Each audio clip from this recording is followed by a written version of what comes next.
Give it up. Give up that war. You know, the war that you have to really fight is the war against yourself. You have to fight the war against yourself. Now, it's not easy to look in the mirror and to change your own life. It's hard as hell. You have to take responsibility. You have to learn new things. You have to feel uncomfortable. Good, because discomfort is how we grow. That's how we become strong. If you run away from discomfort and resistance your whole life, you will always be weak. And most people don't like being uncomfortable. If you don't want to be uncomfortable, please do not pursue success, because success is a very uncomfortable feeling. And I just learned to be comfortable being uncomfortable. Your comfort zone is irrelevant. What matters is, what are you trying to do with your life? Future you is going to give you advice on what to stop, what to start, on what a more courageous action would be. What's the first thing they would tell you to be or do to be more courageous? You ain't gonna have much of a life. If you play it safe, you won't have much of a life. Life is risk. It take courage to pursue your dream. Now, it's gonna cost you something. Most people are not willing to pay what it costs to go after your dream, because you're gonna have to hurt a little bit. And those are the times when you want to run and hide. You gotta be able to find energy. You gotta make up games, make up tricks, make up whatever you can to get to the next evolution of life. All successful people, if they fail by trying greatly, not by playing it safe and wishing and hoping that everything will work out all right in the future. What they do is they take great risks with no guarantee of success, and so can you. Rich people don't sleep 8 hours a day. That's a third of your life. You cannot be sleep 8 hours a day. We do not retreat. We do not give up. We do not surrender. And the reason why most of you are not successful is because every single time stuff's not going your way, you give up, you quit, you let go, and people feel weakness. They feel it. You can feel when somebody's not committed, when they're not all in, when they're not dedicated. If you want freedom, there's going to be an element of risk. There's going to have to be sacrifices made. There's going to have to be late nights, extra hours, persistence, and most importantly, growth. If you don't become someone else, you will not be able to earn your freedom. The person you are right now might not be good enough for the life you want. If you really want it, you're going to have to become someone else. The voice in my head said, you know what, man, you're gonna die never even trying to reach your full potential. How's that gonna feel? So I'm gonna live even while I'm dead. I'm gonna be, because I believe in a higher power, whatever it may be. I don't know what it is. I believe that your mind lives forever. Some spirit, something lives forever. I'm gonna be haunted by the mere fact that I literally just, that's what I was. You wasted that life. That's what I was. And you look back and here lies David Goggins, a punk. That's it. And I get to live. So whatever heaven or hell is, you're in hell the rest of your life. The rest of your life.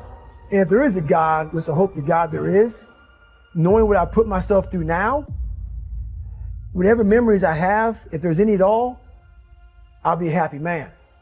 But I knew that I was getting paid for this while I was living or while I was dead. I was getting paid for this, because basically to me, it was a huge sin. I'm basically just gonna sit here and just be a comfortable man and not even try. Wasting your life is a sin, It's right? a sin. It is. I'm not even gonna try.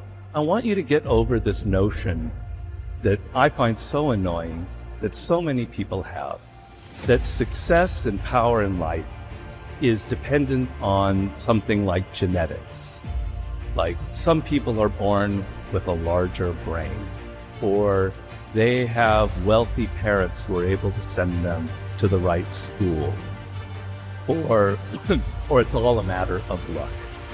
What really makes people successful and powerful in life, and it's not just me saying this, I read hundreds of books on the subject, what makes people successful is their degree of motivation. I could repeat it 100 times, but it's true every time I say it.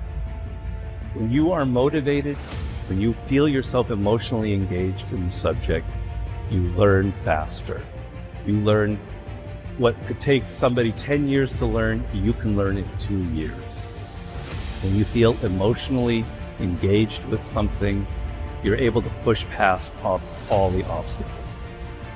The sense that it's genetics or the size of our brain or our parents' money, you can't control any of that, obviously. And they can become kind of crutches for some people. But the amount of motivation you feel, the emotional connection you have to what you're studying or doing, that is something within your control. That is something you can choose to take. And it is, you're going to find people giving you all kinds of great advice about your careers, about where you should go, you know, your MBA, etc. But if there's one piece of advice that I think is more important than that, it is this idea of following these natural inclinations and creating your own career path and finding a way to engage the deepest motivating parts of your psyche. Unhappiness is simply the lack of progress toward a preset goal. If you're not making progress, see, that's when unhappiness sets in. But here's where happiness begins: making progressive progress. You don't have to arrive all at once. You don't have to have it immediately. But as long as you're making progress, as long as progress is part of your experience now, it is a fantastic source of inspiration. Now here's the next source of inspiration, and that is achieving. When you finally have arrived at that goal that you set. I want to have this much experience and be able to do this by 30 days from now, 60 days from now, 6 months from now. And finally, that 6 months passes, and there you are. Finally, the time passes, and you have it. Finally, the time passes, and the skill is now beginning to be polished, and it is so unique and effective. Achieving is an incredible source of inspiration. But here's what we notice. When you do achieve, whatever you set out in the beginning, where you decided and planned and you got started and you progressed, when you finally achieve, that achievement is not much more inspiration than when you decided. It's a different kind of inspiration. It's a different kind of feeling to having arrived. Knowing that you've got many other objectives to accomplish, many other places you want to go, things you want to do, the person you want to become. But at least I've got this, I've done this. As the saying on the wall of the inner city school reads, God don't make no junk. Each person is capable of achieving excellence in some way, in some area. You have within you, right now, the ability to function at genius or exceptional levels in at least one, and perhaps several different intelligences. Your job is to find out what it could be for you. Your responsibility to yourself is to cast off all these self-limiting beliefs and accept that you are an extraordinarily capable and talented person. You are engineered for greatness and designed for success.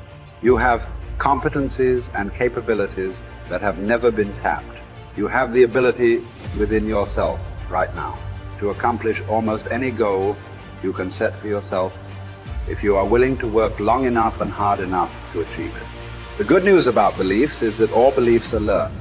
They can therefore be unlearned, especially if they are not helpful. When you came into the world, you had no beliefs at all about yourself, your religion, your political party, other people, or the world in general. Today, you know a lot of things. But as the comic Josh Billings once wrote, it aren't what a man knows what hurts him. It's what he knows what aren't true. There are many things that you know about yourself that are simply not true. And these are almost always in the area of self-limiting beliefs. The starting point of unlocking more of your potential is for you to identify your self-limiting beliefs and then ask, what if they were not true at all? What if you were possessed of an extraordinary ability in an area where you didn't think you were very good at all, such as selling, entrepreneurship, public speaking, or money making? Everywhere I go throughout the world, I have taught these principles to many tens of thousands of people. I have filing drawers full of letters from people who had never heard this idea of self-limiting beliefs before,